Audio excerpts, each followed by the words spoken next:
Bonjour et bienvenue dans le Buzz TV de TV Magazine. Ravi de vous retrouver pour ce nouveau numéro. Nous sommes jeudi et vous allez le voir, notre invité du jour, c'est l'une des têtes de gondole de la première chaîne d'info de France, journaliste brillante, passée par Le Figaro. Et bien entendu, cette grande spécialiste de la politique officie aujourd'hui sur BFM TV, une chaîne dans laquelle elle explose aux yeux du grand public, notamment lorsqu'elle a couvert l'affaire DSK, souvenez-vous, aux États-Unis. Et si elle est sur ce plateau ce matin, c'est parce qu'elle s'apprête à prendre les rênes d'un nouveau débat en vue d'une échéance électorale cruciale pour notre avenir. Vous voyez de quoi je veux parler, les élections européennes de ce week-end. Bonjour Apolline de Malherbe. Bonjour. Merci de nous rendre visite. Vous animerez ce week-end en compagnie de Routel Krief un nouveau débat. Ce sera 20h45. Alors déjà ce soir sur BFM TV.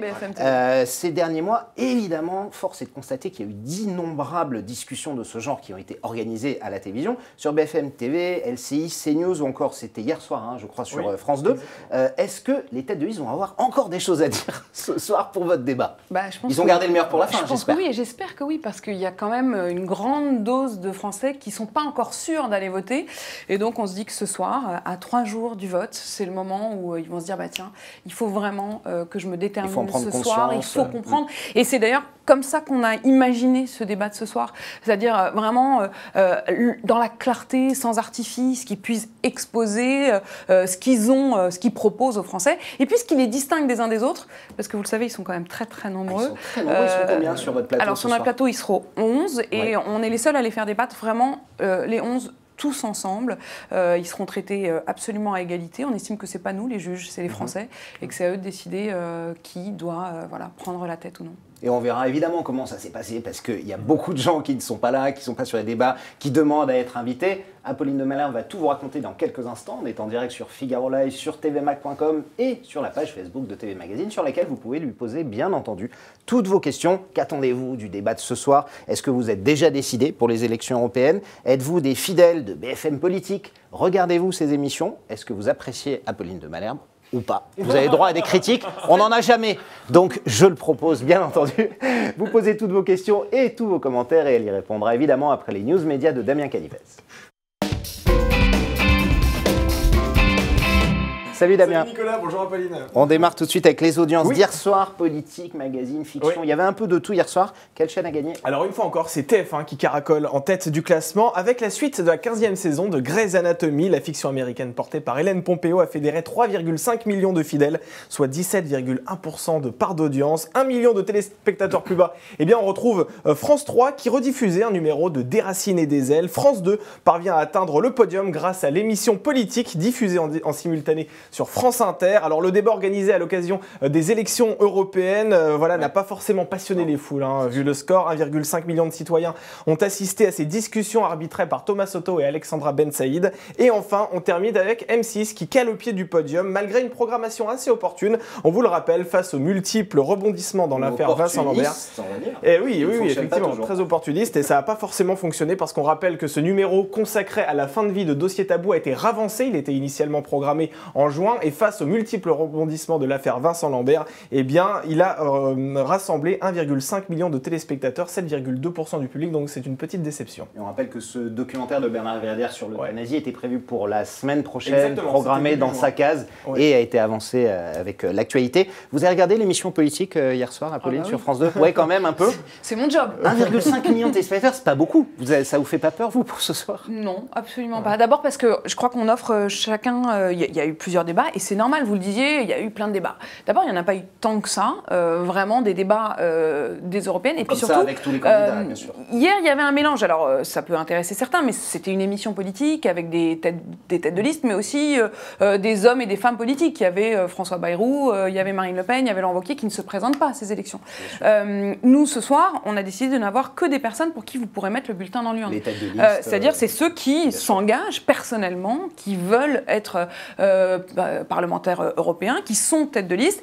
Et de ce point de vue-là, c'est un débat entre ceux qui castagnent pour dimanche. Donc on est déjà pleinement dans l'élection ce soir. Est-ce qu'il y a une audience à viser ce soir ou pas? Est-ce qu'on vous a Non. dit, Apolline, ce serait bien qu'on ait telle audience ou non, on n'en parle pas? Non, évidemment qu'on a envie d'intéresser De faire une le belle plus audience. largement possible. On crée un vrai événement avec quelque chose aussi d'assez solennel, exceptionnel. Vous le verrez même par le décor. On a fait ça dans un des grands studios de la Plaine Saint-Denis. Il y a vraiment quelque chose même d'impressionnant. J'étais aux répétitions hier. On a envie aussi de montrer que les élections, c'est un enjeu très important. On sort de nos studios, on va vraiment vers un décor exceptionnel où chacun aura cette solennité dont on estime que chaque événement politique le mérite. Damien, Oui. on continue ces infos médias avec une révélation surprenante hier de la part d'une journaliste de l'émission Quotidien. Exactement. Hier, nous avons appris dans un édito publié dans le journal Le Monde que l'une des plumes de ce quotidien, Ariane Chemin, sera convoquée le 29 mai prochain par la Direction Générale de la Sécurité Intérieure dans le cadre d'une enquête liée à des articles sur Alexandre Benalla.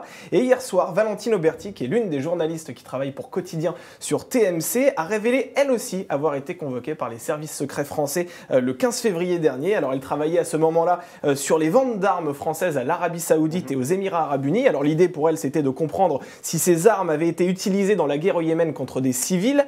Après des investigations journalistiques, normalement, et c'est bien normal, donc Valentine Auberti a donc recueilli un certain nombre d'informations qu'elle a voulu soumettre à la ministre des Armées, Florence Parly. Sauf que cette dernière, eh bien, elle a refusé cette demande et a aussitôt enclenché une procédure judiciaire pour compromission du secret de la défense nationale. Et effectivement, elle a décidé de ne répondre à aucune question, Ouais. car un journaliste a le droit, évidemment, de cacher ses sources pour les protéger. Beaucoup de journalistes, ces derniers mois, ont été convoqués par la DGSI. C'est quelque chose qui vous inquiète, Ah oui. Apolline ou, Oui. Ouais. Oui, je pense que la liberté... C'était rare avant, hein, ça s'est un peu Oui, multiplié. et ça là, ces derniers temps. crée un rapport de force, ça crée une intimidation, peut-être même la volonté, à travers ces actions-là, que les journalistes à l'avenir s'autocensurent en quelque sorte ou renoncent d'eux-mêmes à un certain nombre d'enquêtes. Je crois qu'il ne faut pas que ce soit le cas et je crois qu'une démocratie vivante, c'est une démocratie dans laquelle les journalistes peuvent faire leur travail. Le journaliste ne doit pas devenir acteur de la chose politique, c'est ça, ou interférer dans les...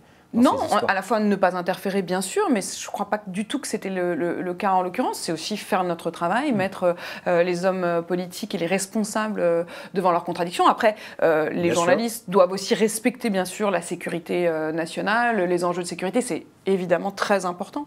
Mais là, c'est pas tant ça qu'une volonté, me semble-t-il, quand même d'intimidation. D'intimidation tout de même.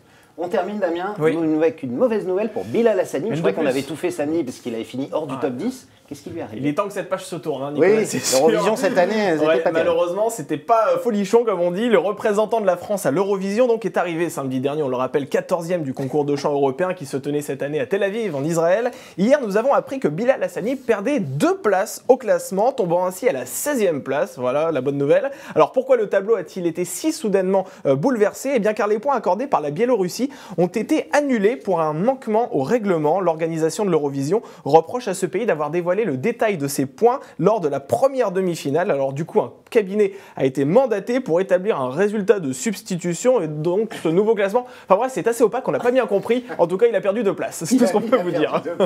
Regardez l'Eurovision, c'est un truc que vous Non, suivez je dois être tout à fait honnête avec vous. J'aimerais vous dire que je suis hyper branchée, que je regarde tout ça. Non. Et puis ces derniers temps, j'étais un peu plus concentrée sur la politique, où le match est difficile aussi. Absolument. Mais vous devriez, parce que depuis quelques années, l'Eurovision, c'est aussi de la géopolitique, hein, avec les C'est votes une des forme pays, de géopolitique. des votes des pays pour les uns et Ok, les mais autres, tout les est pays politique à alliés ce point-là. et amis. Ça fait depuis 1977, 42 ans qu'on n'a pas gagné l'Eurovision, depuis Marie Myriam. Est-ce que vous pensez qu'on la gagnera avant la prochaine ère glaciaire? Il y a J'ai envie de vous dire oui parce que je suis patriote, que j'ai envie quand même que la France, ça fonctionne. Mais honnêtement, je ne suis pas très compétente. Et on rappelle que les Pays-Bas hein, qui ont Ouais. gagné n'avaient pas gagné depuis 39 oui, ans. oui, oui. Donc, L'espoir reste à là, un ouais. moment, ça va finir par arriver. C'est fini pour C'est aujourd'hui, fini, Damien. Nicolas. Ouais. D'autres news médias, évidemment, dès demain. Tout de suite, passe à la grande interview du Buzz Télé et toutes vos questions avec Apolline de Malherbe.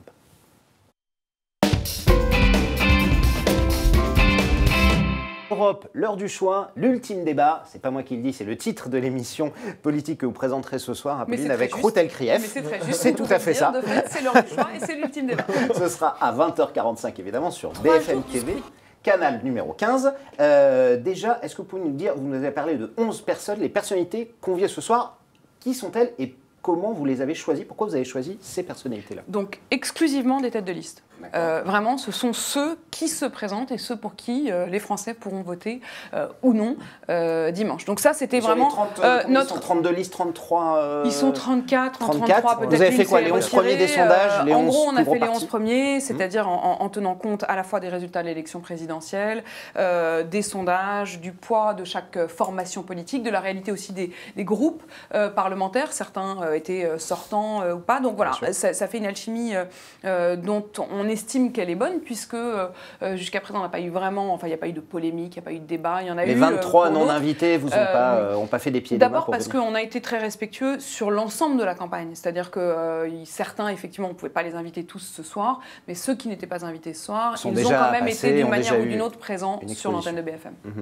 Damien? Oui, nous sommes en direct sur la page Facebook de TV Magazine et sur le Figaro.fr. Vous pouvez poser toutes vos questions. Alors nous sommes avec la Joanie, Adama, voilà, qui est avec nous, Kevin également, et une question de Tristan sur Twitter qui souhaite savoir, en fait, qui vous interpelle sur le fait que ce sont deux femmes qui vont animer ce débat ce soir, alors qu'habituellement nous avons l'habitude de voir, c'est vrai, un duo entre un homme et une femme. Est-ce que c'est assumé de la part de BFM TV? Ça, c'est sa question. Voilà. Alors on a eu très longtemps aussi des duos homme-homme. C'est-à-dire que vous dites on s'habitue, mais depuis quelques années déjà, sur les élections, oui, c'est plutôt en général un duo homme-femme. Pendant longtemps, ça a été homme-homme. Oui. Et là, effectivement, ce soir, on sera deux femmes. On est très heureuse que ce soit le cas. C'est à la fois assumé et la chaîne en est très heureuse, parce que je pense que ça montre voilà, que quand c'est des femmes qui sont compétentes, eh bien, elles sont au rendez-vous. C'est pas non plus un militantisme, en aucun cas, mais c'est, je pense, une certaine fierté d'être là. On aurait aimé, d'ailleurs, idéalement, qu'en face de nous, on ait autant d'hommes que de femmes. Ça ne sera pas le cas une fois de plus, puisque on est toujours très loin d'avoir autant de femmes que d'hommes dans la politique. Ça, c'est vrai, et y compris là-dessus, même si Jean-Jacques Bourdin est aussi un visage important de BFM, puisqu'il réalise l'interview politique le matin. Je vous dis que ce n'est pas du militantisme. D'autres à BFM auraient bien sûr pu prétendre animer ce débat, mais on a estimé, ils ont estimé pour nous que c'était à nous de le faire. Alors, je vais revenir évidemment sur cette diversité de listes dont on a parlé. Le parti animaliste a saisi avant-hier le CSA et le tribunal administratif, car il n'a pas été convié au débat organisé sur France 2, au débat organisé sur France Inter. Est-ce que vous trouvez que ça peut poser parfois un problème démocratique, que a priori les 34 listes ne soient pas représentées? Au final, ça fait beaucoup trop pour un message clair pour, après tout, les téléspectateurs qui sont évidemment aussi les électeurs? Les règles sont sans doute assez lâches et ont probablement proposé trop de listes. La réalité, c'est qu'on le voit bien, les Français, ils ont déjà du mal, à se décider. Après, il n'y a pas seulement la question, vous parliez de ce qu'on appelle les petits partis, même si j'aime pas du tout cette expression, parce que qui sommes-nous, nous, pour juger de qui seraient les gros ou qui seraient les petits? On verra certains candidats gagnent à être connus, évidemment. On verra bien à la sortie de ce scrutin. Mais cela dit, parlons aussi des listes, je dirais, qui sont plus familières dans notre paysage politique, des listes, le fait qu'il y ait Yann Brossat, Raphaël Glucksmann, Benoît Hamon, Yannick Jadot, Manon Aubry, qui sont quand même chacun d'une gauche où il y a un certain nombre de passerelles. On se rend compte quand même qu'ils ont bien du mal à se mettre d'accord et à se dire « Attendez, on va se mettre ensemble pour pouvoir peser davantage ». Donc, c'est pas à nous, journalistes, de dire s'il y en a trop ou s'il y en a pas assez. Simplement, entre eux, on constate qu'ils ont énormément de mal à faire des concessions, à être davantage solidaires, à avoir aussi moins d'ego parfois, et à pas se dire « Il faut absolument que l'étiquette, que mon nom, que mon visage… » En parlant d'ego, de nom, de visage, Francis Lalanne, par exemple, il était hier sur France 2 pour sa liste Alliance Jaune. Son engagement, l'engagement d'une personnalité connue, pas politique, hein, bien sûr, un chanteur. Pour vous, c'est quoi? C'est avant tout une question d'ego. C'est ces problèmes dont vous parliez à l'instant. Le problème parfois d'ego fort d'une personnalité qui va faire ressortir. Pour être tout à fait honnête, je trouve que Francis Lalanne, dans son genre, il a un message à faire passer. Un engagement sincère, vous pensez? Et il a une forme de sincérité. Après, la question, c'est est-ce que c'est sa place? Est-ce que c'est le lieu? Est-ce qu'il est véritablement dans un engagement politique? Est-ce que c'est pas plutôt un engagement citoyen? Est-ce que c'est pas plutôt un engagement de militants, d'associations? Voilà, toute la question, c'est où est-ce qu'on met le curseur entre ce qui relève de la responsabilité politique. Être politique, être élu, ça engage. Moi, j'ai beaucoup de respect pour tous les hommes politiques. Je ne fais pas du tout partie de ceux qui diraient ils sont tous pourris, ils sont tous à jeter. Pas du tout. Je pense qu'au minimum, au départ, on peut leur faire crédit d'une volonté de changer le monde, d'une volonté de servir son pays, de servir le monde. Et juger Parfois, sur les actes après. ça se gâte ensuite. Mais simplement, c'est un véritable sacerdoce d'être élu. La plupart des élus aujourd'hui, ils se retrouvent avec des horaires de dingue, à faire campagne, à avoir peu de temps pour leur vie personnelle ou pour leur famille. Alors certes, ils ont de l'ambition, certes, ils veulent le pouvoir, mais peut-on le leur reprocher ? Ensuite, il y a la question de ce que ça donne comme engagement et comme responsabilité. Si des citoyens, comme vous le disiez, Lalanne, décident tout d'un coup de se présenter, il faudra alors qu'ils en assument les conséquences. C'est-à-dire qu'un jour, il faudra qu'ils gèrent un budget. Ils ne pourront plus dire « Ah faisons tout pour tout le monde ». Non, parce qu'ils sauront qu'ils tiennent les cordons de la bourse, qu'on ne peut pas dire n'importe quoi, que ça engage. Donc voilà, et la question, politique est aussi parfois un vrai métier c'est qu'il à ne part faut entière. pas... C'est pas forcément la question du métier, c'est la question de la responsabilité et de l'engagement. On ne peut pas tous promettre tout. Il y a un moment où la politique engage. Et il faut assumer, évidemment. Damien. Claude vous aime beaucoup. Voilà, on a un commentaire très bonjour. sympa. On a des fans. Très bien. Toujours des fans. Et là, voilà, c'est le premier. Homme, Claude. Je sais pas. Très bonne question. J'adore Apolline, qui est une excellente journaliste, pleine de répartie, et qui ne se laisse pas faire face aux politiques. Voilà. Et ce commentaire va m'emmener vers une question de Jérôme sur Twitter, qui souhaite savoir quel est l'animal politique le plus coriace que vous ayez interviewé. Parce que c'est vrai que vous avez l'habitude aussi de remplacer Jean-Jacques Bourdin, notamment dans Bourdin Direct. Ce qui est difficile, mais ce qui est stimulant, c'est quand on a un homme politique ou une femme politique convaincu par ce qu'il dit. Parce que alors, s'ils sont passionnés, c'est beaucoup plus difficile de les malmener. Ouais. C'est pas l'objectif de les malmener, mais au moins de les mettre face à leurs contradictions, parce qu'ils sont pleinement habités par leurs convictions. Je dirais que alors, j'aime pas tellement le terme d'animaux politiques, mais de fait, vous avez raison, ce sont pour la plupart des grands fauves. Ils sont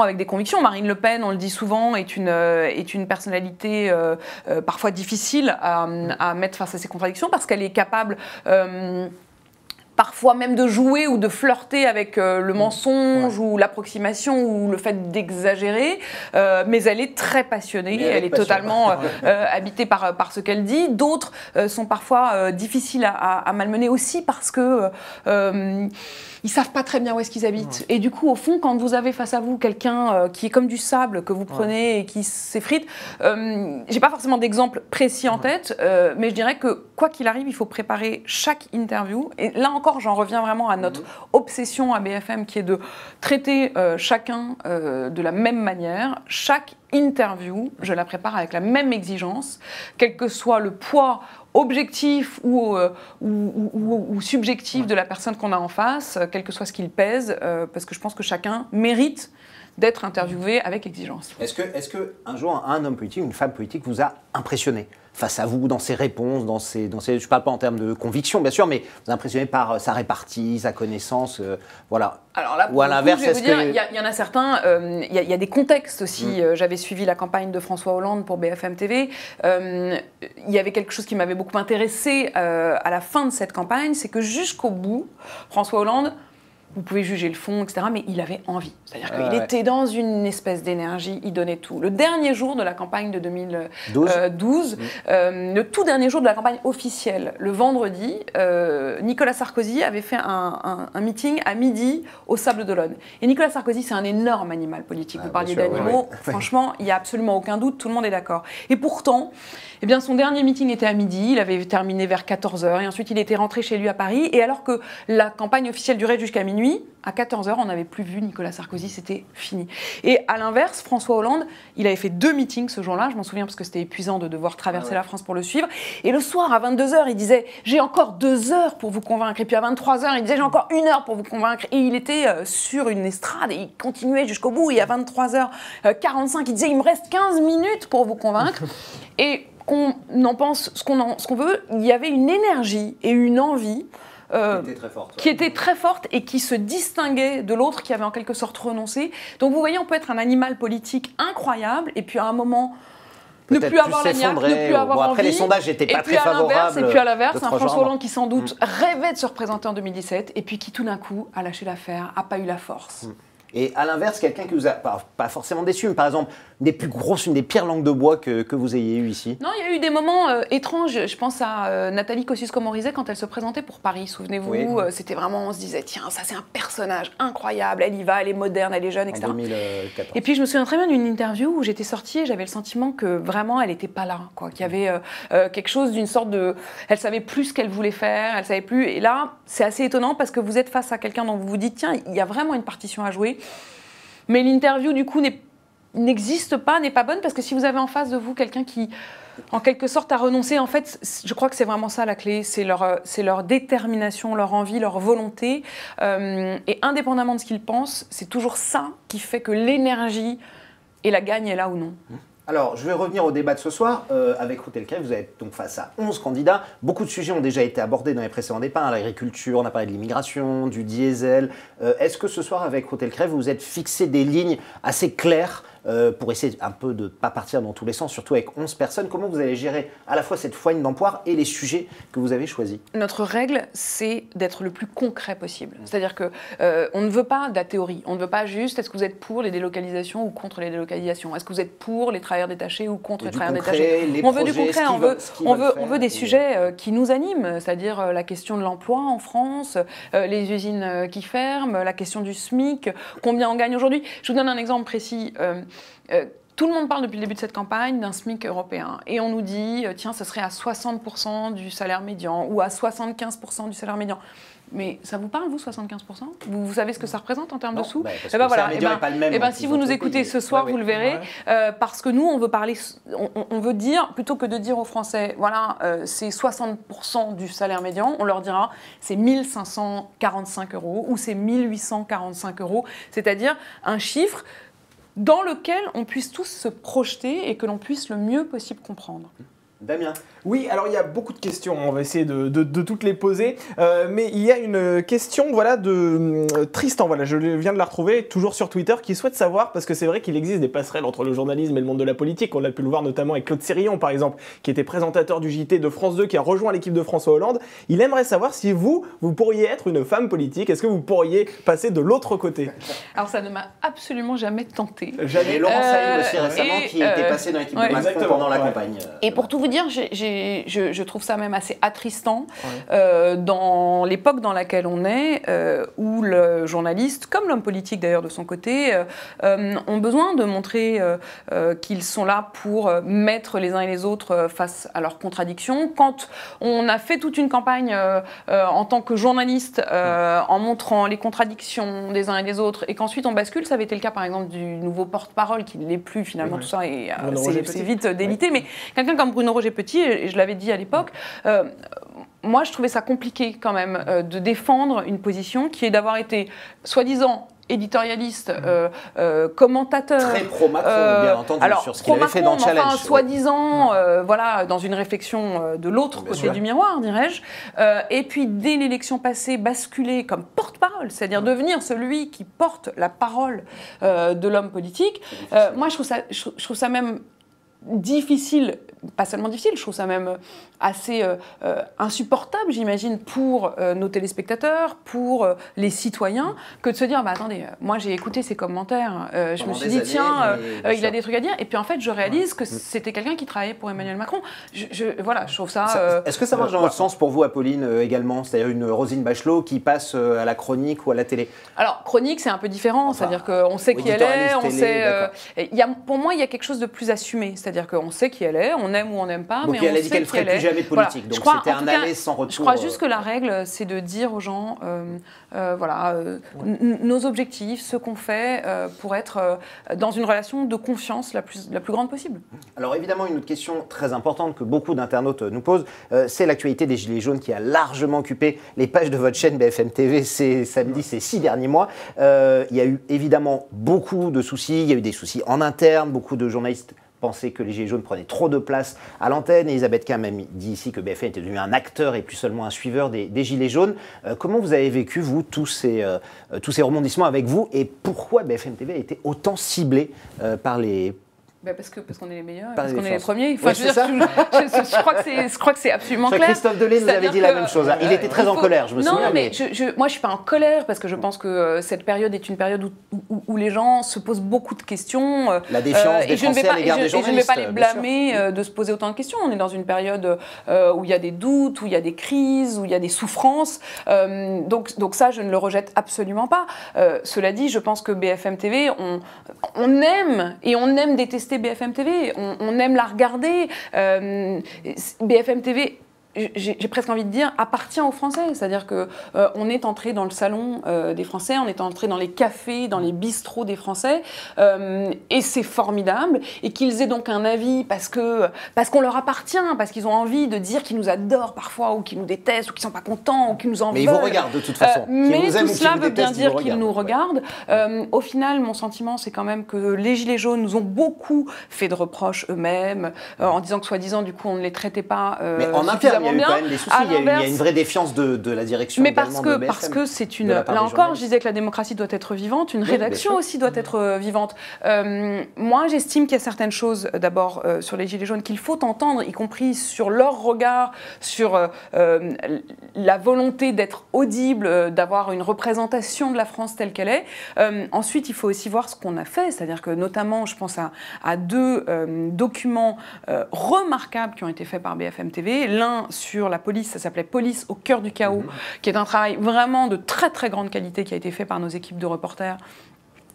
Qui montrait vraiment du point de vue, pour le coup, à la fois des militants et de la police, la difficulté de cette violence.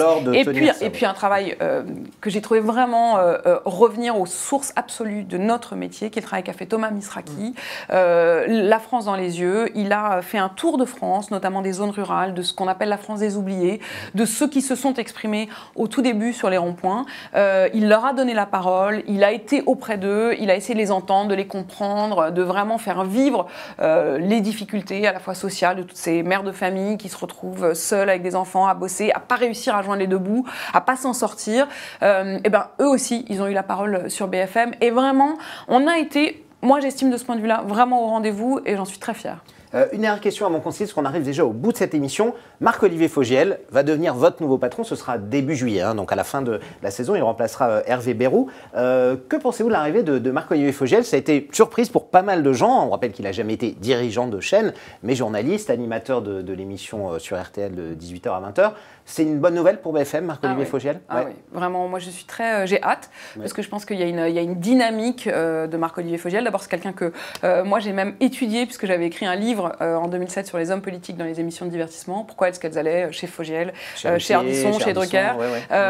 Donc j'ai toujours estimé qu'il avait une place très importante, y compris dans notre monde, non seulement médiatique, mais aussi notre société, notre vie politique. Il a su inventer un certain nombre de choses. Il a un questionnement très exigeant. Vous le voyez bien, tous les derniers grands coups médiatiques, avoir essayé de trouver vraiment ceux qui parfois ne parlent pas, c'est toujours à son micro qu'ils sont. Il a quelque chose vraiment à nous apprendre là-dessus. Moi, j'ai envie d'avancer, j'ai envie de faire toujours mieux et je pense que c'est quelqu'un qui a beaucoup à nous apprendre. Donc, il est carrément le bienvenu. Il va vous laisser les rênes de BFM Politique, de l'émission et en même temps de la saison prochaine vous me reposerez la question dans un an. C'est pas encore fait, c'est pas encore signé. On arrive en fin de saison, c'est pour ça que moi je crois vraiment que j'adore l'équilibre que j'ai aujourd'hui entre BFM Politique et en même temps qui est une émission où j'ai des personnalités beaucoup plus diverses. Et puis vous le disiez, de temps en temps faire l'émission de Jean-Jacques Bourdin qui est une très belle émission avec le rapport aux auditeurs, avec RMC. Donc j'ai le sentiment que j'ai absolument pas le temps de m'ennuyer. Merci beaucoup en tout cas. Merci d'être venu nous voir, Apolline de Malherbe. Je rappelle que vous présenterez ce soir avec Rotel Crève le dernier débat, l'ultime débat en vue des élections européennes. Ce sera à 20h45 sur BFM TV. Ne ratez pas ce débat et allez voter évidemment dimanche. Et on vous retrouve tous les dimanches également, midi pour BFM Politique et à 18h également pour l'émission. Et en même temps. Damien, nous, on ne sera pas là demain. Non, ni après. Car le studio est réquisitionné pour les élections européennes. On n'a plus de place pour faire le buzz. Les élections européennes, on a un peu de vacances grâce à ça. On va partir un petit RTT. Allez, on sera de retour mardi. Ah oui, mardi, exactement. Et bien, on va reparler des élections européennes, figurez-vous, parce qu'on va recevoir un journaliste de France 5 qui cartonne chaque week-end dans l'émission C'est Politique. Vous le connaissez très certainement. Karim Rissouli. Voilà, exactement. Karim Rissouli qui va animer une émission spéciale concernant les élections européennes. Ce sera le mardi, ce sera exceptionnel et ce sera en prime time. Et on rappelle évidemment que vous restez bien branchés branchés sur Figaro Live. L'élection européenne et la soirée européenne, c'est à suivre évidemment dès dimanche à partir de 19h30 sur Figaro Live dans le grand studio. Vous branchez sur le Figaro ou le CBFM dans un petit coin, hein, bien entendu. On fait les deux. Il n'y a pas de problème. Vous pouvez regarder le Figaro et Apolline. En tout cas, passez un excellent week-end. On se retrouve très vite pour un nouveau Buzz TV.